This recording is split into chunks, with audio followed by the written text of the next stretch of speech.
बिस्मिल्लाहिर्रहमानिर्रहीम। अस्सलाम वालेकुम नादरीन, मैं हूं मोहम्मद फ़ारूक और आप देख रहे हैं मेरा YouTube channel travel with Farooq 16।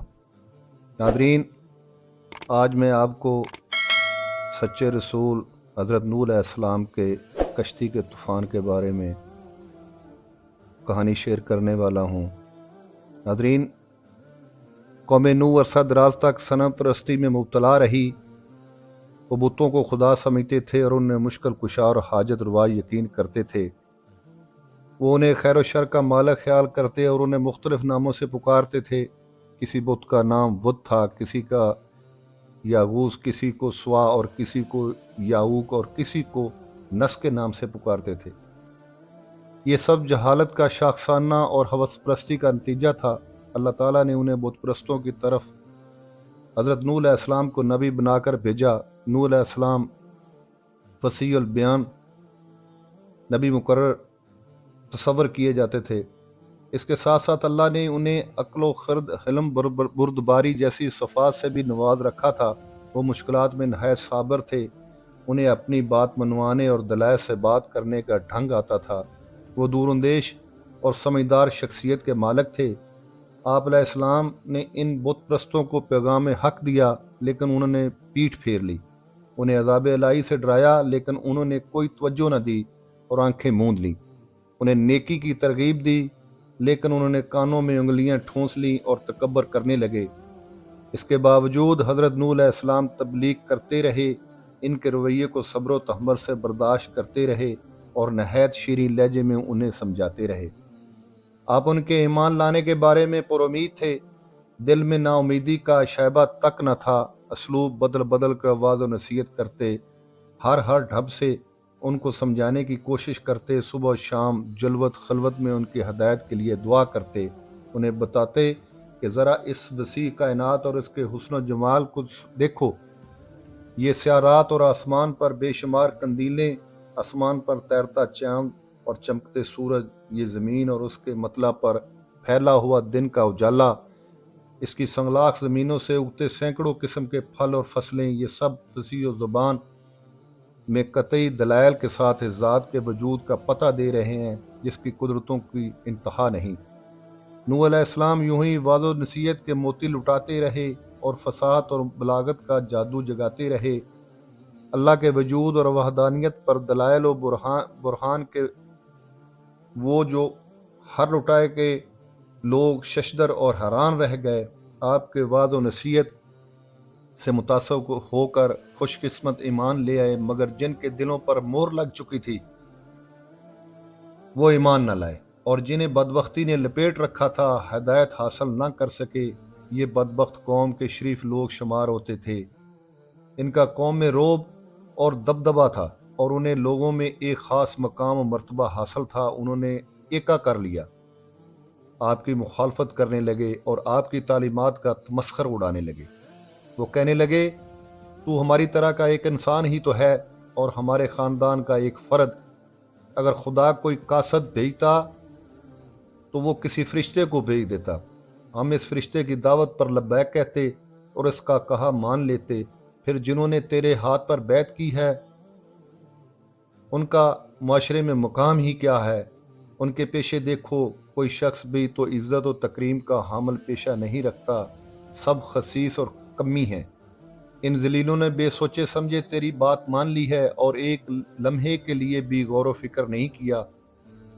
आपकी बात में अगर ज़रा बराबर भी सच्चाई होती और आपके दीन में अगर कुछ भी खूबी होती, तो हम जो फतानत और ज़कावत के महराज पर फैज़ लोग हैं और माशरे में खुर्दमंदी और जहानत के चर्चे रखते हैं, सबसे पहले हम तुझ पर ईमान लाते और तेरी इक्तदा करते। ये बदबख्त बहस और तमहीस में लग गए और फ्रेब के जाल बिछाने लगे। कहने लगे, ए नूह, आप और आपके साथी किस चीज़ में हमसे फाइक हैं? क्या आप लोगों को अक्ल फिक्र के मैदान में हम पर बरतरी है या दुनियादारी और दूरअंदेशी में हम पर फौकियत? हमारा ख्याल है कि तुम सब झूठे हो। नूह अलैहिस्सलाम ने नहायती मतानत और संजीदगी से काम लिया और अपने हिल्म बुर्दबारी के चमक व दमक को ان کی بد زبانی سے ماند نہ پڑنے دیا اور اپنی رائے اور فکر میں ذرا برابر بھی فرق نہ آنے دیا۔ آپ نے انہیں جواب دیا، تمہارا کیا خیال ہے؟ اگر میں اپنے رب کے بتائے ہوئے راستے پر ہوتا اور میرا دعویٰ نبوت سچا ہوتا تو میرے پاس مال و دولت کے انبار ہوتے۔ اگر تمہارا یہ خیال ہے تو تم نے غلط سوچا ہے، حقیقت سے تم ناواقف رہے ہو۔ تم نے اپنے ہاتھوں سے سورج کی روشنی کو روکنے کی کوشش کی اور ستاروں کی چمک کو مخفی رکھنا چاہا۔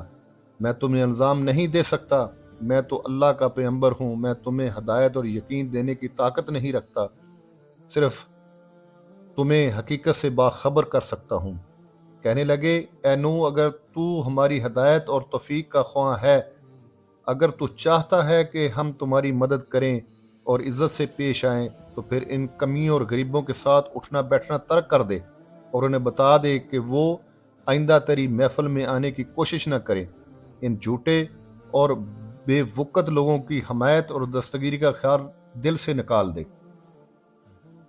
نوح علیہ السلام نے جواب دیا، میری دعوت عام ہے، تم سب میرے مخاطب ہو، میرے دین میں بڑے چھوٹے سب برابر ہیں، امیر غریب یکساں ہیں، آقا غلام ایک جیسے ہیں، یہاں چھوٹے بڑے خاص و عام، امیر و غریب اور خادم مخدوم میں کوئی امتیاز نہیں۔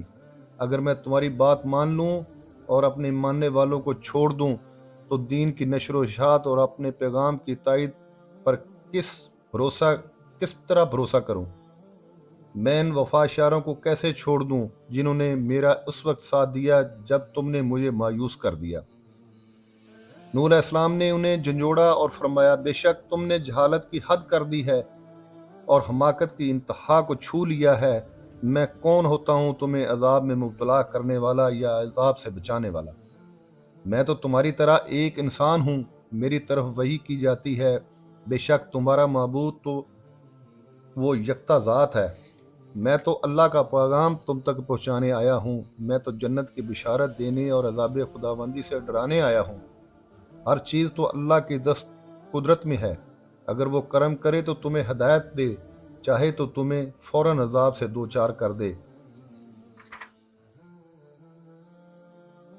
نوح علیہ السلام اولو العزم رسولوں میں سے تھے۔ آپ 950 سال کا عرصہ آپ نے فریضہ تبلیغ ادا کرتے ہوئے گزارا، اپنی قوم کے اعزاز ثانیوں پر صبر کرتے رہے، ان کے تان و تشنا کے تیروں کو برداشت کرتے ہوئے امید کی ایک کرن لیے صراط مستقیم کی طرف بلاتے رہے۔ وہ اپنی قوم کو ہدایت کے لیے بہت بے تاب تھے۔ ان کی دلی آرزو تھی کہ ان کو مطلع حیات پر ایمان کی بجلی چمکے اور ان کے دل کے ویرانے میں باد نسیم کے ایک جھونکے کا گزر ہو، لیکن آئے دن ان کی سرکشی بڑھتی گئی اور وعد و تلقین سے ان کی نفرتوں میں اضافہ ہوتا گیا۔ جب ان کا یہ رویہ دیکھ کر امید ورجا کی رسی کمزور ہو گئی تو حضرت نوح علیہ السلام نے شاکی اور ملتجی لہجے میں حضور باری تعالیٰ میں عرض کی کہ مولا میری مدد فرما اور انہیں ہدایت کی توفیق بخش دے، میں تو انہیں نصیحت کرتے کرتے تھک گیا ہوں، میرے دل میں ان کے ایمان کی امید نہیں رہی، تو ہی رحم فرما۔ رب قدوس نے آپ کو وحی کی کہ نہیں ایمان لائیں گے آپ کی قوم سے ان کے جو ایمان لا چکے ہیں، اس لیے آپ غمگین نہ ہوں اور اس سے وہ جو کرتے ہیں۔ جب نوح علیہ السلام نے دیکھا کہ اللہ نے فیصلہ صادر کر دیا اور وحی نے ان کے ایمان نہ لانے کا حکم سنا دیا ہے اور اب وہ کبھی ایمان نہیں لائیں گے، ان کے دلوں پر مہر لگ چکی ہے، تو صبر کا پیمانہ لبریز ہو گیا اور بارگاہ الہی میں ہاتھ اٹھا لیے۔ اے میرے رب، نہ چھوڑ زمین پر کافروں میں سے کسی کو بستا ہوا، اگر تو نے ان میں سے کسی کو چھوڑ دیا تو وہ گمراہ کر دیں گے تیرے بندوں کو اور نہ جنیں گے مگر ایسی اولاد جو بڑی بدکار نہ شکر گزار ہوگی۔ القرآن۔ اللہ تعالیٰ نے اس دعا کو قبول فرمایا، حکم دیا کہ بنائیے ایک کشتی ہماری آنکھوں کے سامنے اور ہمارے حکم سے، اور نہ بات کیجیے مجھ سے ان لوگوں کے بارے میں جنہوں نے ظلم کیا، وہ ضرور غرق کر دیے جائیں گے۔ آپ نے آبادی سے ذرا ہٹ کر مکان بنایا، کشتی کی تیاری شروع کر دی، تختے اور کیل تیار کیے اور اللہ کی ہدایت کے مطابق کشتی تیار ہونے لگی۔ لوگ مذاق کرتے، آوازیں کستے اور استہزاء کا तूफान बर्पा करते, कहते कि ए नूह, पहले तो तुम नबी थे और आज बड़ाई बन गए हो। नबूवत के कारोबार से दस्तकश होकर बड़ाई का पेशा क्यों इख्तियार कर लिया? कभी कहते तुम्हारी इस कश्ती का क्या फ़ायदा, यहाँ तो पीने को पानी नहीं मिलता। आखिर तुम नहरों और दरियाओं से इतनी दूर कश्ती बनाकर क्या करोगे? इस कश्ती का बैल खींचेगा या हवाएं उठाएंगी? लेकिन आपने इन खुराफात की तरफ कोई तवज्जो न दी, सिर्फ उनकी इस्तेहज़ा और मजाक के जवाब में इतना फरमाया, अगर तुम मजाक उड़ाते हो हमारा तो एक दिन हम भी तुम्हारा मजाक उड़ाएंगे जिस तरह तुम मजाक उड़ाते हो। सो तुम जान लो कि किस पर आता है अजाब जो रुसवा कर देगा उसे, और कौन है अतरता जिस पर अजाब हमेशा रहने वाला है। ये कहकर आप कश्ती की तैयारी में मसरूफ़ हो गए। तख्तों को एक दूसरे से जोड़ा, मीखें और कील लगाए और इस तरह एक मजबूत कश्ती तैयार कर ली। अब उन्हें अल्लाह ताला के फैसले का इंतज़ार था। अचानक हुक्म हुआ कि जब हमारा हुक्म आ जाए और अजाब के आसार ज़ाहिर होने लगें तो खुद भी कश्ती में सवार हो जाना और अपने मानने वालों और अपने घर वालों को भी सवार कर लेना, और हर एक चीज़ के दो दो जोड़े नर और मादा अपने साथ सवार कर लेना, यहाँ तक कि अम्र इलाही पहुँच जाए। आसमान के दरवाजे खुल गए, मूसलाधार बारिश होने लगी, ज़मीन के चश्मे भी उबल पड़े और एक सैलाब तंदो तेज़ की सूरत इख्तियार कर गए। पानी टीलों को डुबोता हुआ पहाड़ों की चोटियों को छूने लगा। ये देखकर नूह अलैहिस्सलाम खुद भी कश्ती में सवार हो गए और जिन चीज़ों को साथ लेने का हुक्म मिला था उन्हें भी सवार कर लिया। इस कश्ती में इंसान, हिवान, चरिंद परिंद और नबातात सब जी रूह मौजूद थे। कश्ती पानी पर तैरने लगी। कुदरत खुद इसकी निगहबानी कर रही थी। इसका चलना और रुकना और अमर रब पर मौकूफ था। कुछ देर बाद बारिश के साथ साथ हवा चलने लगी और फिर हुआ एक तूफान की शक्ल इख्तियार कर गई। सैलाब की मौजें काफरों को लुकमा तर बना रही थीं। झाग उनकी लाशों के लिए कफन का काम दे रहे था। वो मौत से बचने के लिए हाथ पांव मारते, लेकिन मौजें उन्हें दबोच कर फना के घाट उतार देती। वो मौत से बचने की हजार कोशिशें करते, लेकिन मौत उन्हें अपने आहनी पंजे में दबोच लेती और उनकी जिंदगी का सहीफा लपेट देती। हज़रत नूह अलैहिस्सलाम कश्ती पर खड़े अज़ाब इलाही का मंजर अपनी आंखों से देख रहे थे। अचानक नज़र कनान पर पड़ी। कनान आप अलैहिस्सलाम का बेटा था। उसकी पेशानी पर शिकावत लिखी थी। वो आपसे अलग रहा था और आपके दीन को कबूल नहीं किया था। नूह अलैहिस्सलाम ने बेटे को डूबते देखा। वो मुंह जोर और हलाकत खेज मौजों से बचने की कोशिश कर रहा था।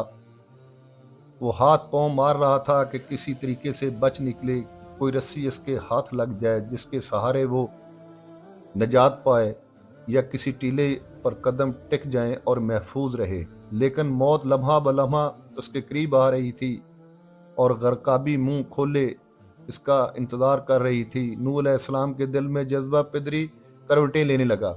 बच्चे की मोहब्बत और शफकत ने बेकरार कर दिया।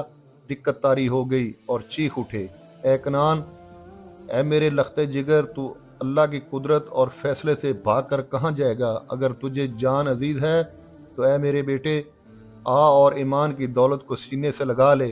तेरी जान भी बच जाएगी और खुशियां भी लौट आएंगी।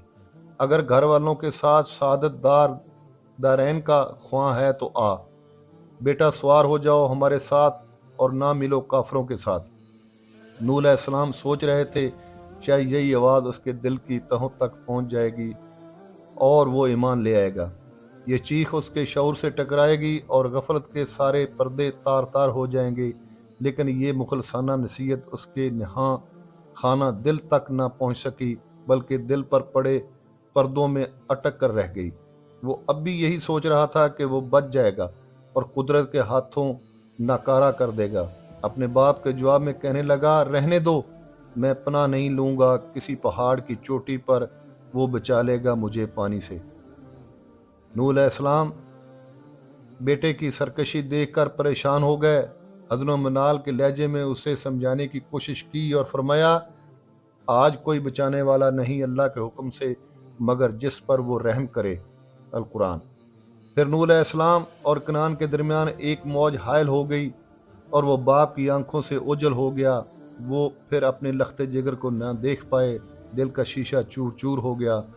اپنے مالک کی طرف متوجہ ہوئے جو بے کسوں کا ملجا اور مصیبت زدوں کا سہارا ہے، اور عرض کی، میرے پروردگار، میرا بیٹا بھی تو میری اہل سے ہے۔ القرآن۔ بار الہی، تو نے وعدہ فرمایا ہے اور تیرا وعدہ سچا ہے کہ تو مجھے اور میرے ایماندار گھر والوں کو بچائے گا۔ الہی، تو احکم الحاکمین ہے۔ اللہ تعالیٰ نے وحی کی، اے نوح، یہ تیرے اہل بیت میں سے نہیں اور نہ تیرے خاندان سے اس کا کوئی تعلق رہا۔ وہ شقی اور بدبخت ہے، اس نے میری قدرتوں کا انکار کیا ہے۔ تیرے اہل بیت تو وہ تمام مومن ہیں جنہوں نے تیری رسالت کی تصدیق کی اور تیری دعوت پر لبیک کہا ہے۔ صرف انہی کا تیرے اہل بیت میں شمار ہوتا ہے اور صرف انہی کی نجات اور انہی کی زندگی کو باقی رکھنے کا میں نے وعدہ کیا ہے، اور ہمارا ذمہ کرم پر ہے اہل ایمان کی امداد فرمانا۔ مگر جس نے تیری رسالت کا انکار کر دیا اور آیات الہی کی تکذیب کی اور وہ اہل بیت سے خارج، ایسے بدبخت کے لیے تمہیں شفاعت کی اجازت نہیں چاہیے، کتنا ہی قریبی ہو۔ ایسا نانجان موت کی گھاٹ میں ہی اترے گا، اس کی زندگی کا چراغ ضرور گل ہوگا، وہ چاہے کتنی ہی مضبوط رسی کو تھامے، کتنی بڑی قوم کا سہارا لے، وہ قضا قدر کے ہاتھوں ضرور عذاب الہی چکھے گا۔ اے میرے پیغمبر، ایسی چیز کے متعلق نہ پوچھو جس کی حقیقت سے تم واقف نہیں، اور ایسے امر سے متعلق مجھ سے مت جھگڑو جس کا تمہیں ادراک نہیں۔ میں تجھے نصیحت کرتا ہوں کہ نہ ہو جانا نادانوں سے۔ فوراً نوح علیہ السلام کو احساس ہوا کہ جذبہ پدری نے ان کے قدم ڈگمگا دیے ہیں اور بچے کی محبت نے انہیں راہ مستقیم سے بیگانہ کر دیا ہے۔ چاہیے تو یہ تھا کہ وہ بارگاہ الہی میں ہاتھ اٹھا کر شکر کرتے کہ اس نے ان کو اور ان کے پیروکاروں کو نجات دی ہے اور ان کے دشمنوں کو ہلاکت اور بربادی سے دوچار کر دیا ہے، مگر وہ ایک کافر کے لیے دعا مانگ رہے ہیں۔